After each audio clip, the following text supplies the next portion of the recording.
Alpha Sessions with Ron Laver. It's welcome back to Alpha Sessions for Demi Michelle, who's a singer-songwriter based in Pittsburgh, in Pennsylvania. And we've spoken to you a couple of times before, Demi. How are you? How are things looking for you at the moment? I'm doing so good. Things have changed so much since we talked last. And I think it's really fun because I did an interview with you back in 2021. I think it was my first one, like a really long time ago. And that was when I first really started getting into songwriting. I was still pretty new.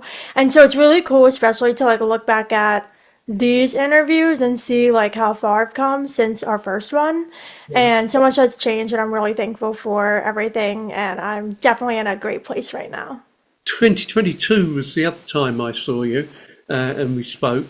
And even since then, just whew,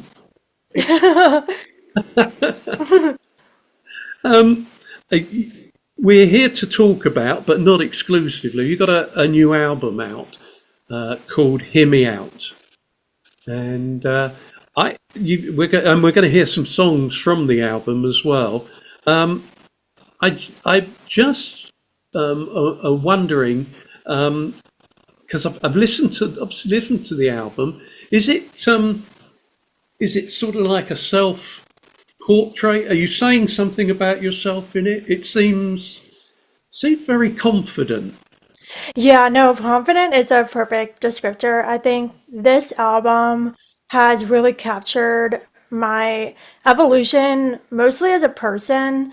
When I was doing my debut album, Dear Diary, it was very like introspective. I was dealing with a lot of insecurities and negative thoughts about myself and parts of my life. And this album is polar opposite. I feel like I have grown so much as a person. I feel like I recognize like what I deserve now and not dealing with situations that are harmful and having the power to set boundaries and call people out where necessary and just all around treat myself with kindness. I feel like in the past I allowed myself to deal with situations that I stayed quiet about and I didn't talk about and I bottled it up and just dealt with it.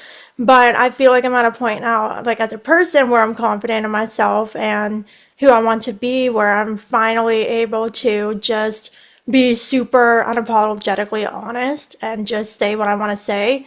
And because I feel like developed my sound as well over the years. I've grown as a songwriter and I'm more confident in my craft now as well, where I feel much more confident just being so open and bold and fearless through my music. And I think Hear Me Out captures that very well.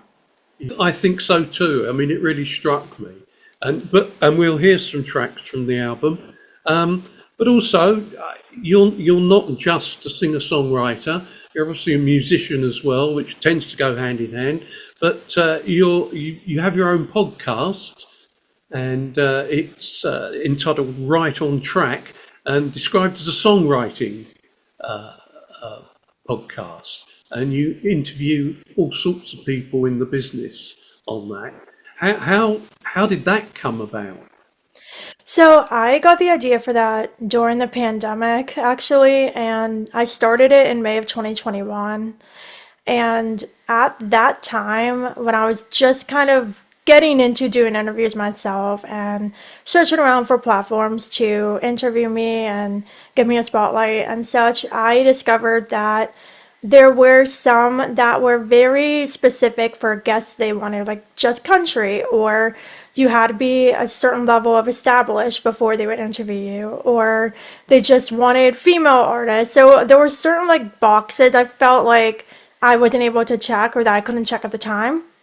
And so I thought that it would be really nice to have my own platform to give that platform to anybody who wants it, no matter if they're just starting out, no matter if they have Grammy Awards, no matter if they're songwriters or artists or more on the business side with publicity or management, labels or whatever. And I think I just really wanted to create an inclusive space in the industry. And so that's what inspired me to start that show. And I've done it consistently since then. Every other Sunday, I've released at least one episode, sometimes more than one. And I haven't missed a single every other Sunday yet. So it's still going strong. And I am so grateful that I started that because I've been able to connect with so many amazing people in the industry. And it's been really great to not only build my network, but to be that person who gave a platform to someone. It just makes me feel really good because sometimes it's hard to find people to give you a chance. And some artists, my show was their very first time doing an interview. And so it was nice being like that first for someone. And I'm just really excited to see where the show goes next. I think it's time we heard a track off the album. The album, as I said earlier, is called Hear Me Out. And I think this first one we're going to play is sort of, sets a bit of the feel of the album, and it's called Passive Aggressive. Yeah, I cannot stand people who are passive aggressive. I really can't. And this song, I wrote it last May, and it was a period where like I was dealing with so much passive aggressive behavior. And it was really getting under my skin because I feel like the thing is like when someone's passive aggressive, they think they're being like super subtle and sly about it, but like it's super obvious. And I cannot stand when people are passive aggressive. I'm so angry. And I wrote this song basically like calling people out for being passive aggressive and basically saying I'm not putting up with this.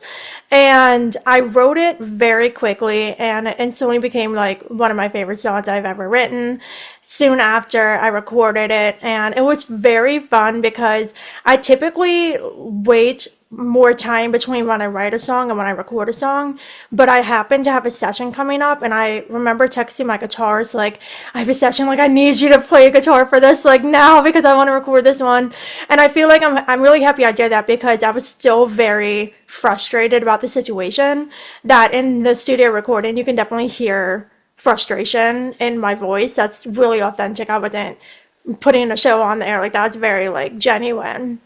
And I released this one as a single, and a lot of people love this one. It's very fun and sassy, and it's pop rock too, which is new for me. I've never written a pop rock song before like this, but I just think that style fit the vibe of the song. So that's that one. I love that one.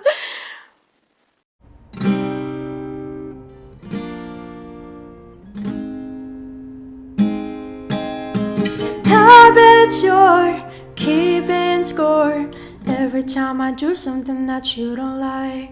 So listen now, I've lost count of all the times that you don't look me in the eye. Cause you like to take the sly route, it's true.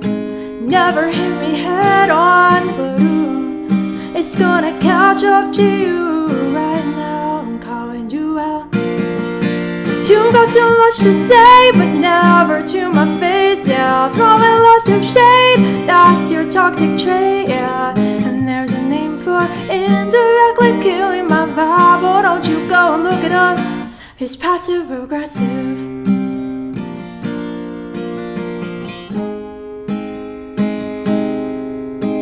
Funny how you turn around and paint the picture like you've been misunderstood. When you're the one in the wrong, don't try to hide your cowards cause you never could.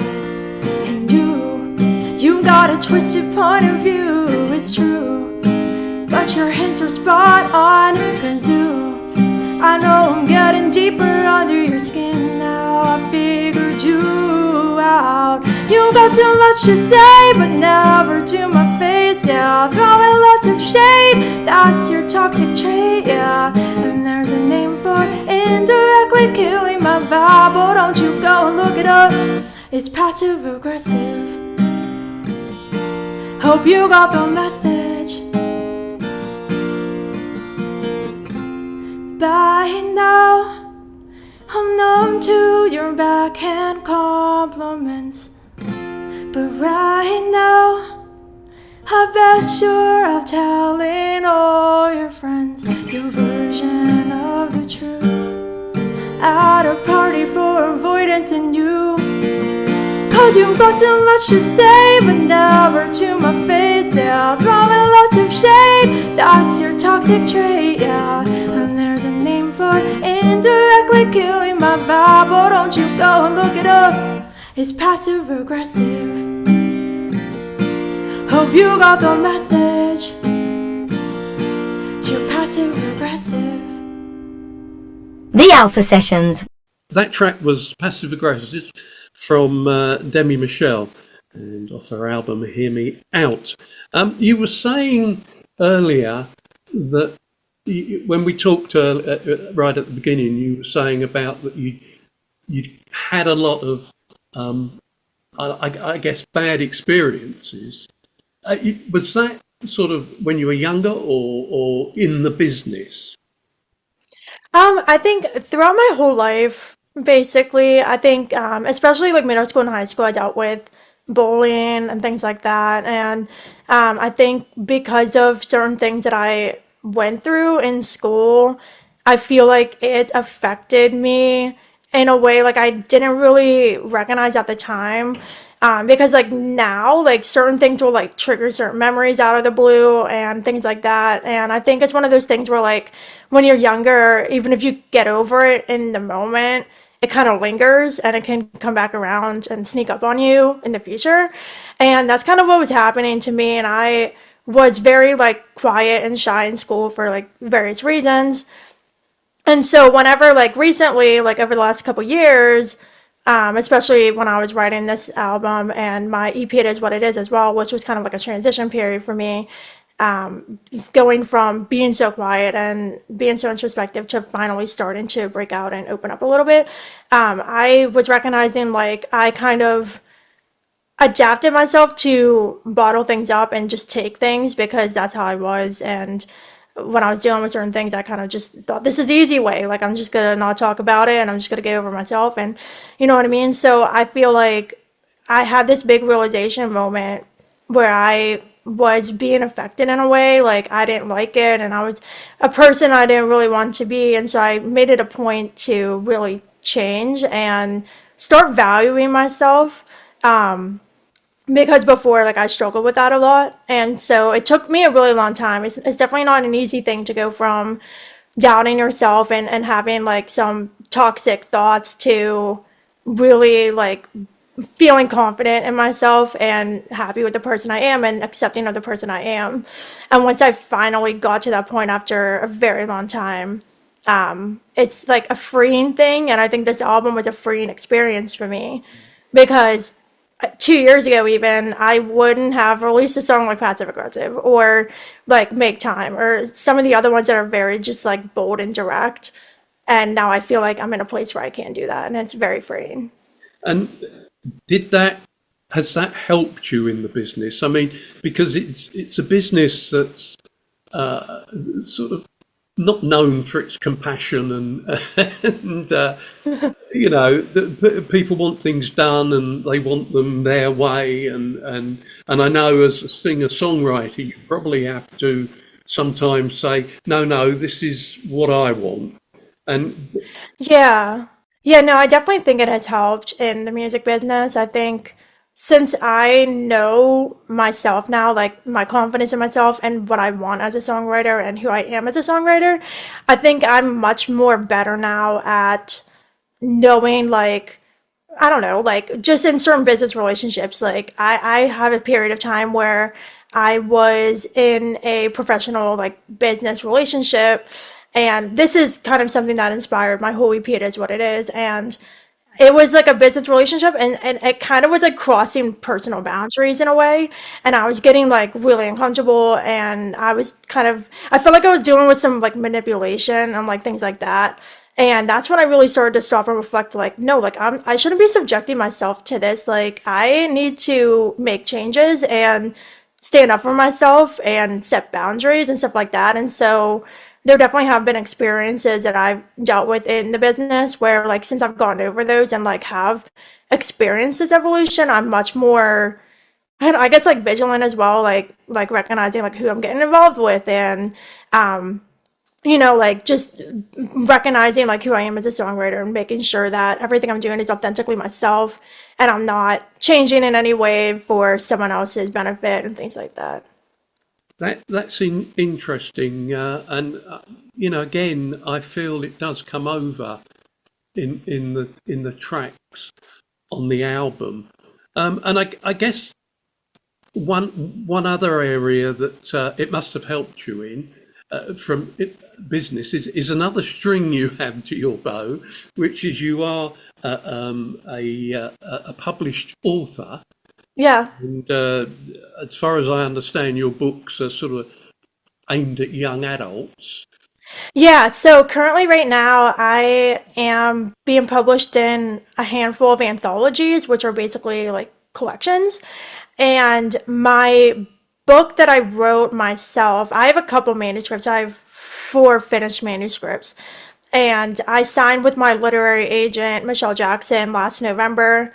And we are currently pitching my one of my manuscripts to editors at publishing houses, hopefully like getting a book deal soon. But the one we're currently pitching is a young adult fantasy. But I have been doing a lot of short story writing, I think because focusing so much on like the longer manuscripts, like going back and revising again and again and again, I was starting to get like a little like upset, like, 'cause I can't write anything new. Like, I just want to write something new, and I work on one book at a time just because I personally can't focus on writing and revising more than one manuscript at a time when they're that long. And so I decided to start writing a lot of short stories because I write them much quicker and I can submit them places. And as of now, I have four anthology acceptances. The first one came out in August. Another one's coming out later this month. One's coming out in October, and then the fourth one is coming out early next year. And it's been really fun and validating as well because while I'm waiting to get a pub deal and while I'm getting passes from editors and stuff, it can be discouraging. And so seeing my stories get accepted places for publication, and I actually got, like, when I got my copy of the one anthology I got in August, that was my very first time holding a book in my hands that my work was in. And so it's given me a lot of confidence as well, and hope that hopefully soon my book will get signed. Yeah, well, let's hope. My next question, really, just listening to you then, is how do you find time to do all this? Everybody asks me that. I feel like I just have such a passion for all of it, and so I'm really good at organization. I'm really good at prioritizing things. I'm also a freelance editor. That's like my job, and so I'm always reading manuscripts by other authors too. And so, like, with the editing, that's keeping me busy. With the writing and the music, I have two podcasts actually. So I have Right on Track, which is the music one. But earlier this year, I started one for publishing called Literary Blend, which is the same format basically as Right on Track, but for publishing. And I'm also a publicist at a small press called Wilding Publishing. So I'm doing a lot of things, and I feel like I live five lives half the time, but it's not as hard to balance because, like I said, like, I'm really good at prioritizing. And like right now, because my album just came out, I'm really focusing on like interviews and like things like that, and working on some short stories in between things, and I'm working on client books. And because my agent doesn't have me doing stuff right now for my manuscripts, my hands are a little more free to like do other things. And then once she has me doing something, I'll kind of shift my focus a little bit. So I'm really good at prioritizing and organization, but it can be a lot sometimes, but I enjoy it all. So it never really feels like work because I love everything I do. Yeah, I don't know how you do it. You keep you busy. Does the writing, the authoring, uh, come out of the songwriting, or does the song did the which came first, if you like? Yeah, so that's interesting. So I grew up loving music and I grew up loving stories. And I've always enjoyed both. It's interesting because I kind of feel like they happen at the same time because when I was in college, I double majored in music and creative writing. And it was like around my sophomore year when I started to write songs. And that was around the time when I added my English major, where I focused a lot on writing. And so it kind of happened at the same time. And then when I started releasing music, I started my master's program that I graduated in 2022 from. And so, right when I started releasing music, I was in grad school for writing. And so, I think it's kind of parallel, which is interesting as well because I feel like they are different forms of writing, but they do have similarities. They're forms of stories. They use literary devices. There's imagery. There's the emotion. There's metaphor. There's, creating like a immersion of a sense of place in the song, just like you want to in a story. And so I feel like through writing songs and writing prose, it has helped me grow in both areas because I can kind of use skills from both in each other. Yeah. Again, doing so much, I think it's fun. Yep. Just talking to you. You're a bit younger than me, so that's all right. And do you get to play live much? So I do play live sometimes. It's not my favorite. I prefer the songwriting and recording, but I do play live every once in a while. I play at my local farmers market, and I've been doing that this summer. My last show of that run is later this month. And I was also recently at the ISSA Awards in Atlanta, and I got asked to play at the after party there, which was insane. That was so much fun to go and play there. So I do play every once in a while, but it's not like I'm playing every weekend or that kind of thing. I kind of do it when I feel like it, but I definitely should do it more. I feel like because it's part of being an artist, it's just not my total favorite. Do you write with and for other people? So there was a period of time where I was doing a lot of co-writing, but I just got like so busy with like my masters and now with my editing job and stuff like that, where I need to be more strategic with, like when I'm writing songs, who I'm writing them with, that kind of thing. And so I haven't been doing a whole lot of co-writing recently, but in the past, I co-wrote a song called LA Will Wait For Me with my friend Madison that I released. And then there's a UK artist named Lindsay Farrow. I wrote two songs with her that she released. One is called Never Add Up, which it's a very pretty song. I recorded piano for her on that one, which is really nice. And then she has another one called Snows and Bows, which is a Christmas song. So I've been doing some, but recently not as much with the co-writing. Okay. I'm glad to hear that you're sort of easing down on some things.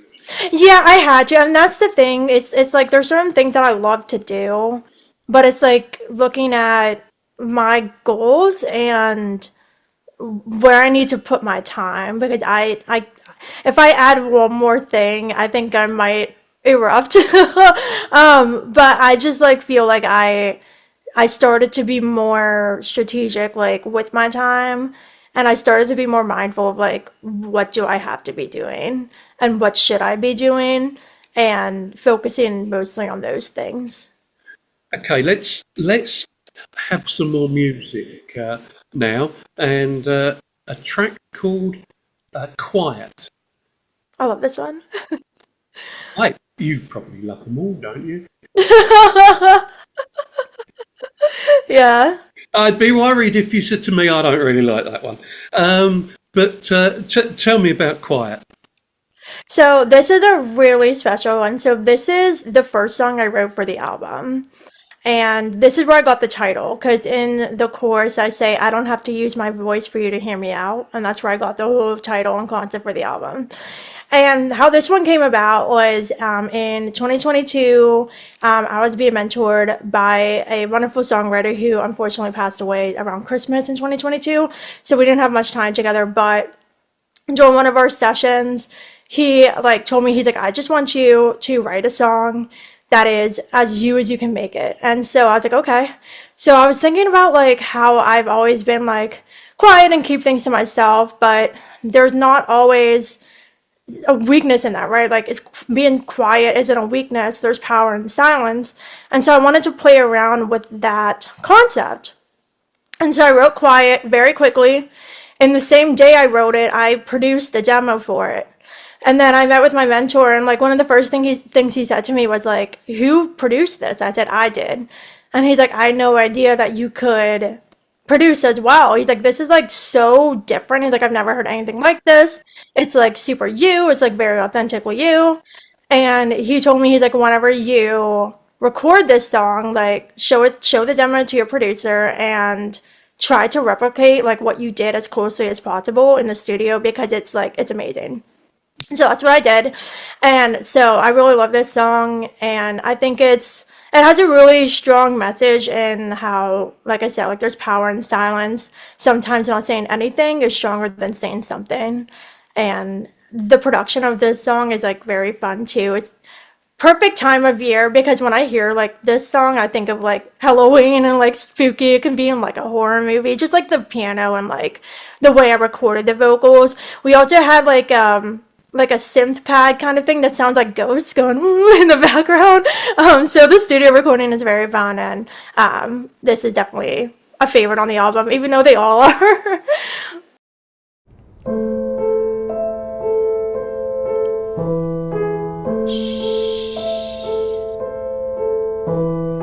Whispers in my ears, I can hear them all. Fire in my tears, you won't see them fall. 'Cause I'm in control, and my lips are sealed.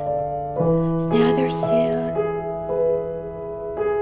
I'm not trying to wield the silent treatment, but holding my tongue is not a weakness.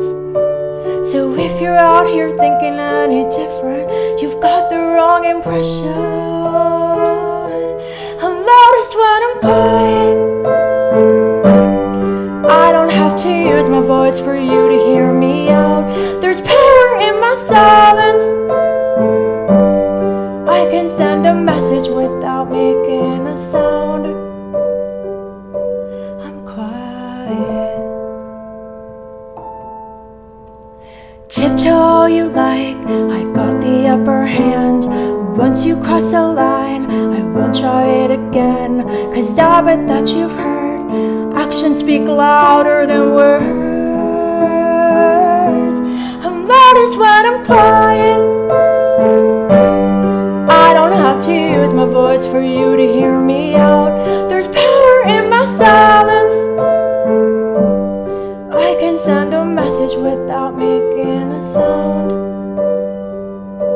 I'm quiet.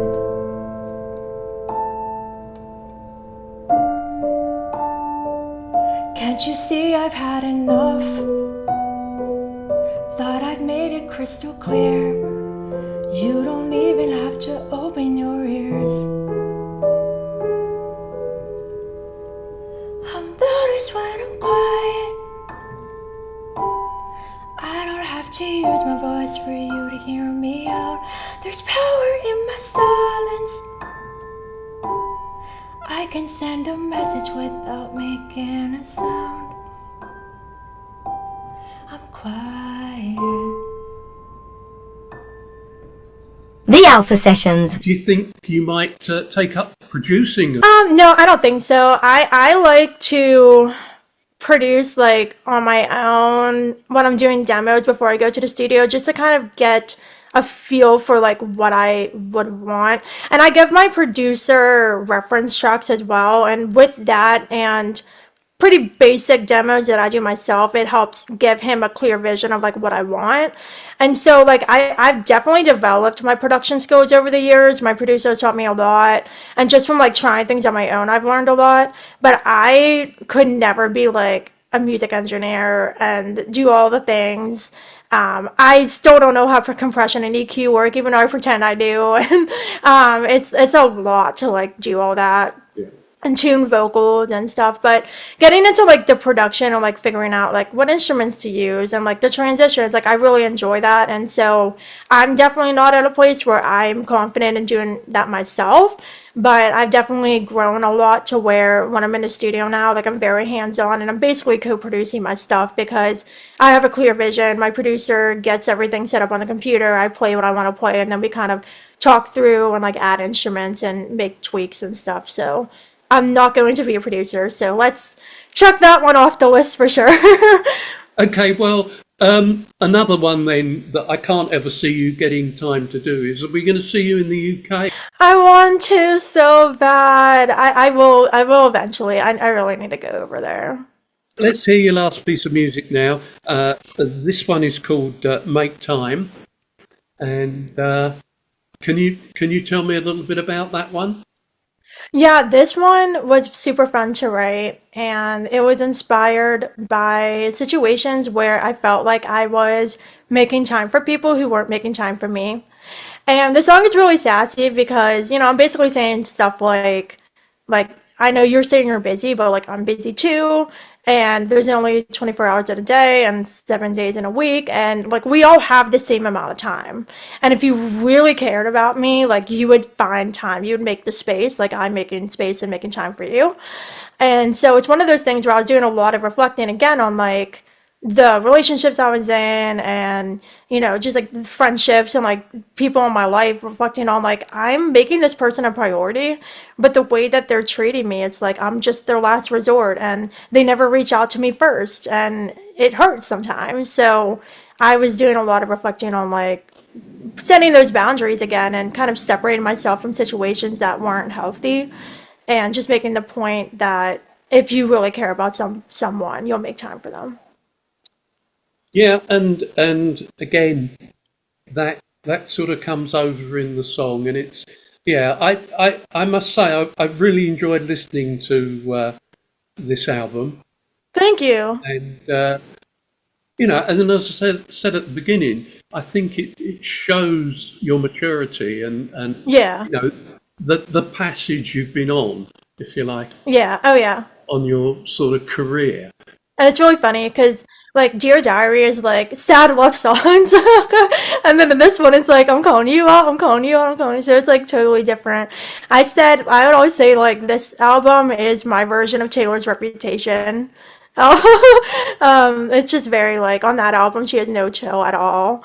And I feel like this is kind of my version of, like, I'm just being honest and you guys can take it how you want. Oh. Okay, well, it's been really nice talking to you today. Yeah, for sure. And why don't you tell us how people can find you on the socials and things like that? Yeah, for sure. So my website is demimschwartz.com, but everyone is confused on my last name and how it's spelled sometimes. So I have the other domain, which is demimichellemusic.com, which will take you to my website as well. I am most active on Twitter and Instagram. My display name is Demi Michelle with the butterfly emoji, and my handle is at Demi M. Schwartz. On my website, you can find my music, my podcasts, my blog where I update regularly with things I'm up to, and my shop is on there as well. And just anything you can possibly want to know about me, you can find on my website. And again, I'm active on Twitter and Instagram.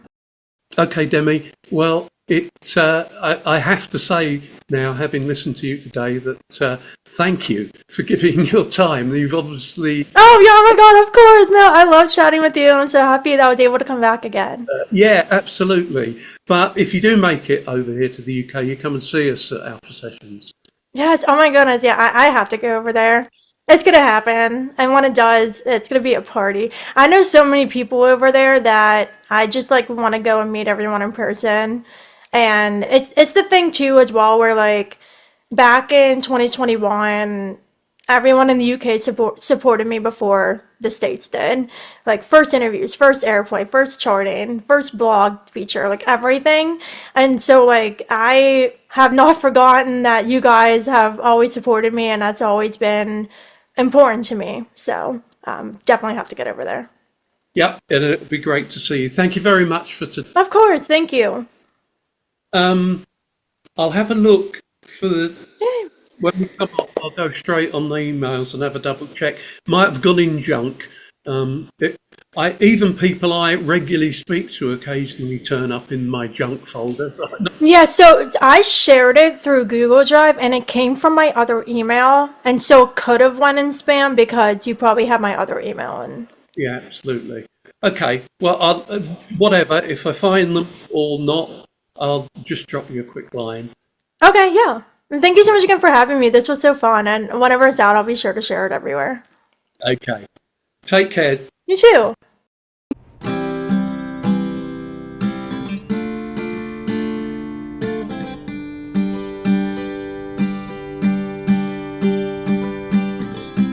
I've heard the famous words, I'm busy, but guess what? I'm busy too. I've heard the famous words, I'm sorry, but guess what? I'm sorry too. I know there's only 24 hours in a day, but you can find a way to make space. I'm not asking to be your top priority, but if you really cared, you'd make time, you'd make time. I'm not trying to take up all your precious days, but if you really cared, you'd make time, you'd make time. Time's up. I know all of your excuses, and I'm tired of excusing you. I know there's only 7 days in a week, but I hardly see ya, so see ya. I'm not asking to be your top priority, but if you really cared, you'd make time, you'd make time. I'm not trying to take up all your precious days, but if you really cared, you'd make time, you'd make time. The way that I make time for you, you make time. The way that I make time for you. You're always on my calendar, I'm always crowned your last resort. Now it feels like we're moving in reverse. You never think to reach out first, I never let you know it hurts. Now I'm not gonna do this anymore.